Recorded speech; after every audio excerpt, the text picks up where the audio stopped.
These fantasy scores are absolutely comical right now. I tried to get this video out as soon as possible because I know these fantasy scores are going to change. So if you guys haven't already, make sure to hit that notification bell. That's the most important thing to do because once this video goes live, I want to make sure you guys are taking advantage of these lines before they move. In yesterday's video, we took advantage of fantasy scores yet again, comparing them to points, rebounds, and assists, and literally every single one moved closer to lock. So I just want to shout out comments like this. Apparently, I'm getting paid by Prizepicks to give you guys losing plays, even though I had these results. We went 8 of 9 yesterday. And if you guys want even more plays on top of this video, be sure to get this video to 125 likes. If you guys do this, I will post my exact flex Prizepicks card. Again, that will be pinned in the YouTube comment section below. Also, for every additional 25 comments that we get, I will post an additional play. So realistically, we could get 20 plays on this video if you guys play your cards right. Also, before we kick off this video, I do want to give a quick shout out again to Prizepicks. If you guys haven't signed up for Prizepicks, first of all, what are you doing? Enter code using DGF.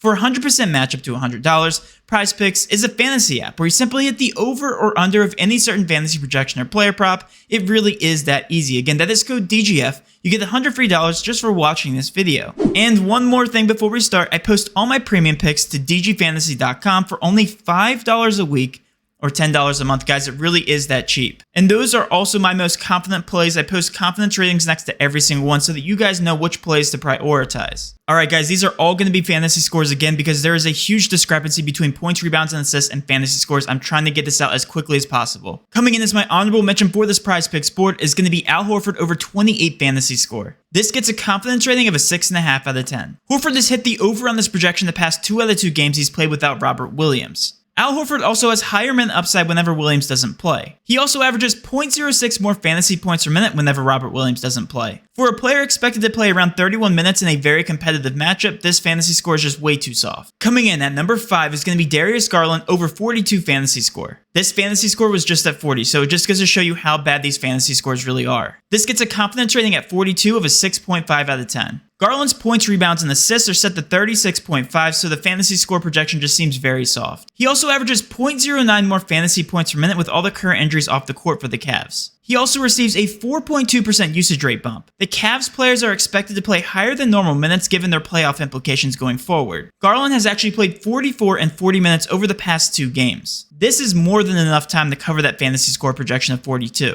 I have projected for 45 fantasy points right now. Coming in at number 4 is going to be Klay Thompson over 32 fantasy score. This gets a confidence rating of a 6.5 out of 10. Klay has seen the most minutes he's seen all season over the past 2 games. It's obvious that Kerr is trying to get Klay into playoff shape. With Steph off the court, Klay averages 1.07 fantasy points per minute. This game also currently has a 4-point spread, so I expect Klay to play the entire game. I have Klay projected for 37.5 fantasy points tonight. Coming in at number 3 is going to be VanVleet over 34 fantasy score. This gets a confidence rating of a 7 out of 10. He has hit the over on this projection the past 3 out of 5 games. This is also an extreme pace-up spot for the Raptors. VanVleet also averages 1.04 fantasy points per minute without Flynn on the court. Flynn also being out guarantees huge minute upside for VanVleet. He played 40 minutes against Boston last game with Flynn out. Overall, this fantasy projection is just way too soft. I have him projected for 38.5 fantasy points tonight. Coming in at number 2 is going to be Markkanen over 26 fantasy score. This also gets a confidence rating of a 7 out of 10. Markkanen has hit the over on this projection the past 4 out of 5 games. He has also been given the green light to play heavy minutes tonight. Right now, I have him projected for 35 minutes. Markkanen also averages 0.06 more fantasy points per minute with all the current Cavs injuries off the court. Right now, I have him projected for 33.2 fantasy points tonight. Coming in as the best overall play for this Prizepicks board is going to be Isaac Okoro over 17 fantasy score. This gets a confidence rating of an 8 out of 10. He has hit the over on this projection the past 3 out of 5 games. Again, just like all the other Cavs starters, Okoro is projected to play a lot more minutes tonight. I currently have him projected for 33, and that's even conservative. Okoro averages 0.73 fantasy points per minute with all the current Cavs injuries off the court. This projection almost seems criminal. I have him projected for over 25 fantasy points tonight.